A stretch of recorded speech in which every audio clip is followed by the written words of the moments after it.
हाँ जी बच्चों, तो अब ये वाले पार्ट में हमको एंटी लॉक टेबल देखनी है कि भैया एंटी लॉक टेबल कैसे समझी जाए, उसमें ऑब्जर्व कैसे करना है या क्या चीज़ होती है एंटी लॉक टेबल।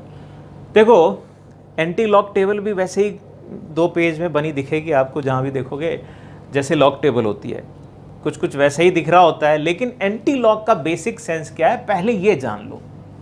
अगर मैं आपसे कहूँ कि log a की वैल्यू b आ रही है, तो फिर एंटी लॉग b की वैल्यू a होगी। मतलब ये रिवर्स है, ये कुछ उसी तरीके से है जैसे एक्सपोनेंट फॉर्म में कन्वर्ट कर दें तो वो, लेकिन नंबर फॉर्म में हमें टेबल से वैल्यू निकालने के लिए ये उल्टी फॉर्म मेरे को यहां पर दिखाई गई है।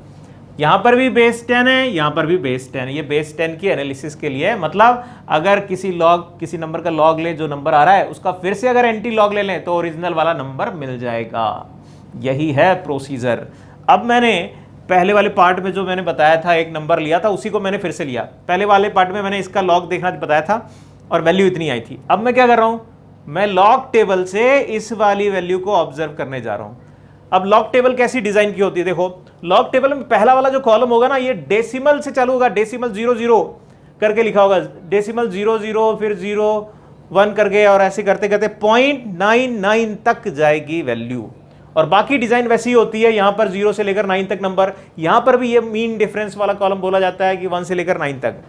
ऑब्जर्व करने का तरीका बिल्कुल सेम। क्या अब यहां पहली सिग्निफिकेंट डिजिट नहीं देखते हैं, यहां पर हम डेसिमल के बाद, क्यों जरा बात समझो। जब मैं लॉग टेबल देख रहा था ना, तो मैंने क्या कहा था, वहां से जो मिल रहा है वो केवल मैंटिसा मिल रहा है। लॉग टेबल से केवल मैंटिसा मिलता है, कैरेक्टरिस्टिक नहीं मिलती। वो तो डिजिट को ऑब्जर्व करके अपने से लिखनी पड़ती है। इस वजह से ये जो मिला है लॉग टेबल से केवल इतना मिला है। अगर यहां से देखें तो लॉग टेबल से केवल मेरे को इतना मिला है, और मैं इसी को ऑब्जर्व करूंगा एंटी लॉग के लिए। मतलब मैं डेसिमल के पहले वाले को, एंटी लॉग का कोई रोल नहीं है। इमीडिएटली आफ्टर डेसिमल जो 2 डिजिट आ रही हैं, इनको ऑब्जर्व करो फर्स्ट कॉलम में। फिर अगली वाली जो डिजिट बची उसको ऑब्जर्व करो फर्स्ट रो में। फिर आखिरी जो बची उसको ऑब्जर्व करो मीन डिफरेंस वाले कॉलम में। मीन डिफरेंस वाला वो आखिरी वाला कॉलम जो है, जैसे वहां पर ऑब्जर्व किया था, बिल्कुल सेम अप्रोच के साथ। क्या, पहले कॉलम ये जरा देखो, 0.63 में 5 मैंने मार्क कर रखा है, कितना है 4315। और मीन डिफरेंस भी मैंने मार्क कर रखा है, देखो भैया 6 पे मीन डिफरेंस। मैंने ये टेबल देख कर लिखी है सारी वैल्यूज। आप भी टेबल देखो और फिर वैल्यू लिखो। आप अपने पास टेबल रखोगे तो बात समझ में आएगी। और मीन डिफरेंस को यहां पर ऐड कर दो, जैसे मैंने लॉग टेबल देखना बताया था उसी तरीके से यहां पर भी है, मैंने ऐड कर दिया। क्या मिल गया मेरे को मिल गया यहां 1, यहां पर 2, यहां पर 3, यहां पर 4, ये आ गया डेसिमल। जो भी आएगा डेसिमल के आगे आएगा। सॉरी, अभी डेसिमल नहीं, डेसिमल तो इसको देखना पड़ेगा। जो भी आएगा ये नंबर आ जाएगा। अब डेसिमल लगाना है। डेसिमल लगाने के लिए हमने कहा था, जरा फिर से लॉग की प्रोसेस को याद करो। लॉग की प्रोसेस में मैंने क्या बताया था कि यहां पर अगर 3 डिजिट्स हैं तो यहां एक कम लिखो। उल्टा जाओ, अगर यहां पर 2 डिजिट लिखी हुई हैं, यानी डेसिमल के पहले 3, यहां 2 लिखा हुआ है तो डेसिमल के पहले 3 डिजिट होनी चाहिए। तो यहां पर मुझे अब डिजिट लगानी है उल्टा प्रोसीजर में, तो मैं कहूंगा यहां पर लगा दो। क्यों? क्योंकि ये 2 है, तो मेरे को यहां पर उल्टे प्रोसीजर से देखें तो यहां 3 डिजिट रखनी होगी, तो 3 प्लेस के बाद डेसिमल लगा दिया जाएगा। मेरे ख्याल से बात दिमाग में गई। अगर मैं लिखता यहीं पे एंटी लॉग ऑफ 2 बार 0.63, अब देखो यहां पर भी लॉग देखने से क्या होगा कि मेरे को यहां वाला देखना है, ये देखना है, ये देखना है। ये तो मेरे को डायरेक्ट वो डेसिमल की कहानी सेट करने के लिए करना है। अब बार में क्या बताया था, बार में ये बताया था कि भैया जो भी नंबर लिखा है, अगर मेरा 2 जीरोज हैं डेसिमल के बाद अगर 2 जीरोज हैं तो बार लगाओगे तो 1 बार बढ़ जाएगा, 3 बार हो जाएगा। यहां पर अगर 2 बार हैं तो 0 कितने हो जाएंगे, 1। डेसिमल के बाद एक जीरो और फिर वो नंबर क्या जो ऑब्जर्व किया था 24321। नंबर जो ऑब्जर्व किया है वो तो टेबल से आएगा और डेसिमल कहां टिकेगा वो इसके पहले क्या लिखा हुआ ये मैटर करेगा। तो इस तरीके से हम एंटी लॉग टेबल ऑब्जर्व कर लेते हैं। ऐसा कोई भी नंबर लिख दो, आपको प्रोसीजर ये दिमाग में रहना चाहिए। जरा एक विशेष एग्जाम्पल लेते हैं, इसको हटाकर वो देखना। लाओ भाई देखो जरा, यहाँ पर अभी मैंने एक नंबर लिया है, निगेटिव नंबर का एंटी लॉग लेने जा रहे हैं। देखो भाई निगेटिव नंबर का एंटी लॉग कैसे लिया जाएगा। अब यहाँ पर वो बार वाला कॉन्सेप्ट आ जाता है। क्या, अगर याद करो लॉग का कभी कभी लॉग लेने के बाद बार लिख रहे थे, वो कब लिख रहे थे, वो डेसिमल इधर उधर करने से क्या आ रहा था। अब बार के फॉर्मेट में लिखें तब जाकर हम एनालिसिस कर पाएंगे ये कितनी वैल्यू आ रही है। अब बार के फॉर्मेट में कैसे लिखोगे बेटा,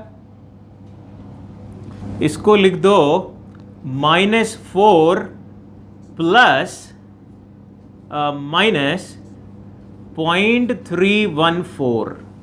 मैंने बताया था कि जब बार के फॉर्मेट में लिखते हो तो डेसिमल के पहले जो इंटीजर लिखा होता है केवल वही निगेटिव होता है और जो फ्रैक्शन वाला होता है वो पॉजिटिव होता है। फिलहाल जो ये नंबर लिखा है उसमें दोनों के दोनों निगेटिव हैं। यानी करना क्या है, यानी करना ये है कि आपको इसे भी पॉजिटिव बना देना है। पॉजिटिव बनाने का इंतजाम देखो, मैंने 1 ऐड किया और 1 सब्ट्रैक्ट कर दिया।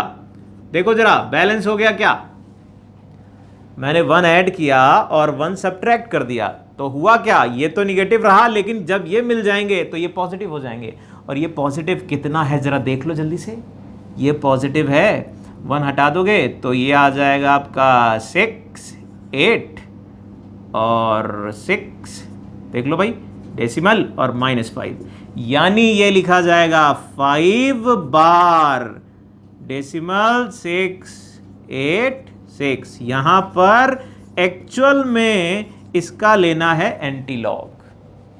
तो कभी भी निगेटिव नंबर आए तो पहला काम यह करना है कि ये वाला खेला खेलो और मेंटिसा वाले को पॉजिटिव बना लो और ये वाला निगेटिव रह जाए, मतलब बार वाले फॉर्मेट में लिख लो।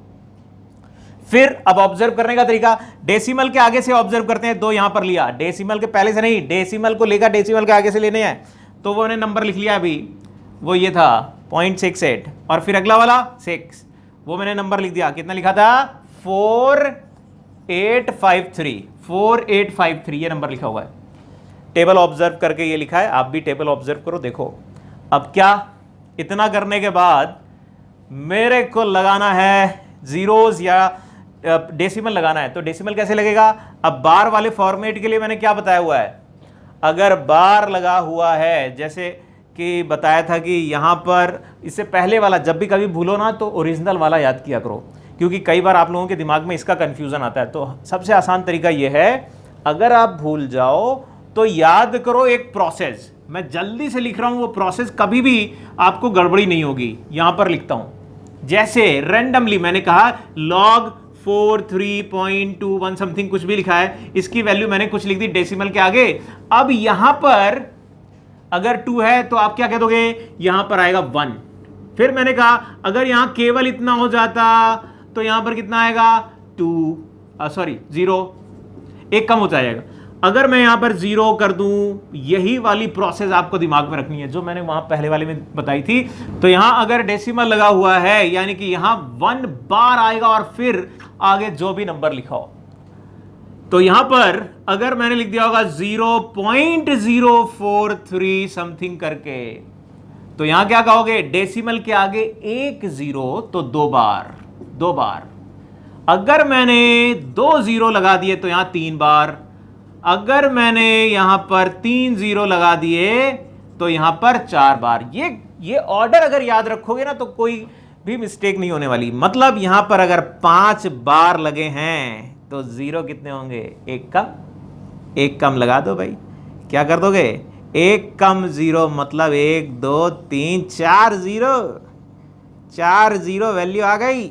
देख लो, बोलो जी बात समझ में आई होगी मेरे ख्याल से कि किस तरीके से मैंने ये बात बताई। ठीक, ये तो लॉग टेबल ऑब्जर्व करने का तरीका बताया अभी मैंने।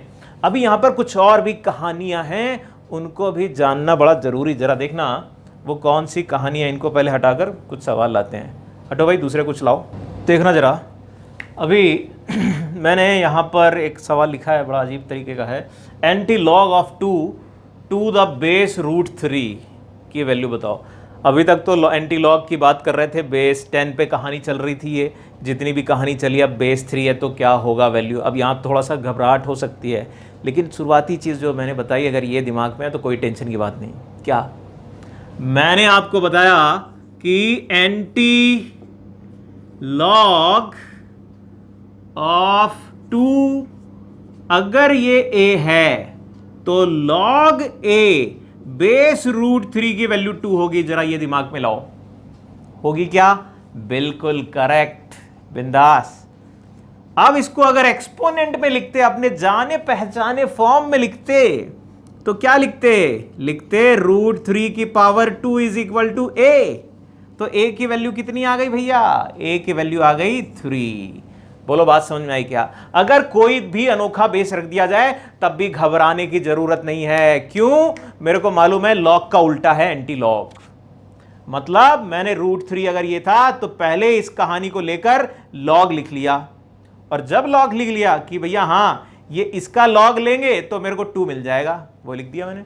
तो फिर मैंने कहा कि अगर इसका एक्सपोनेंट फॉर्म में लिख देंगे तो मेरे को एक ही वैल्यू आ जाएगी। फिर से वही लिखा, antilog of 0.4 to the base 32 की वैल्यू कितनी होगी। यानी अब अगर यही कहानी फिर से मैं दोहराऊं तो मैं क्या कहूंगा? 32 बेस ये है 0.4 इज इक्वल टू a। तो log a base 32 is equal to 0.4 बोला जाएगा। यानी इसको अगर एक्सपोनेंट में लिखोगे तो क्या लिखोगे? a इज इक्वल टू 32 की पावर में 0.4, यानी ये कितना है? ये आपका 32 की पावर 2/5 मतलब 4 आ जाएगा। जरा सिंप्लीफाई करके देख लेना, 4 ही आ रहा है या कुछ और आ रहा है। ठीक, तो ये कुछ कहानी एंटी लॉग की। एंटी लॉग टेबल देखी कैसे जाती है, एंटी लॉग का लॉग से कनेक्शन क्या है, ये बड़ी जरूरी बात, क्योंकि ये लॉग पे डिपेंड, टेबल पे डिपेंड नहीं कर रही है। जो चीज टेबल पे डिपेंड नहीं कर रही ना, वो ज्यादा जरूरी है। जो टेबल पे डिपेंड कर रही है वो हमारे लिए काम की नहीं है, स्किप कर सकते हो। लेकिन टेबल ऑब्जर्व करने का जो प्रोसीजर है वो दिमाग में रखना जरूरी है। उससे कनेक्ट होकर मेंटिसा कैरेक्टरिस्टिक को कनेक्ट किया जा रहा है, तो एक बार वो दिमाग में रखो। इसी वजह से मैंने बताई, हालांकि वो जरूरी उतना नहीं है, लेकिन दूसरे पार्ट, ये छोटी छोटी बातें जो मैंने यहाँ एक्सप्लेन करी है, बड़े काम की चीजें हैं। ठीक, तो ये कुछ लॉग की बातें थी। अब अगला चैप्टर चालू हो रहा है, उसको देखो जाकर कि क्वाड्रेटिक में क्या हलचल चल रही है, वो देखें।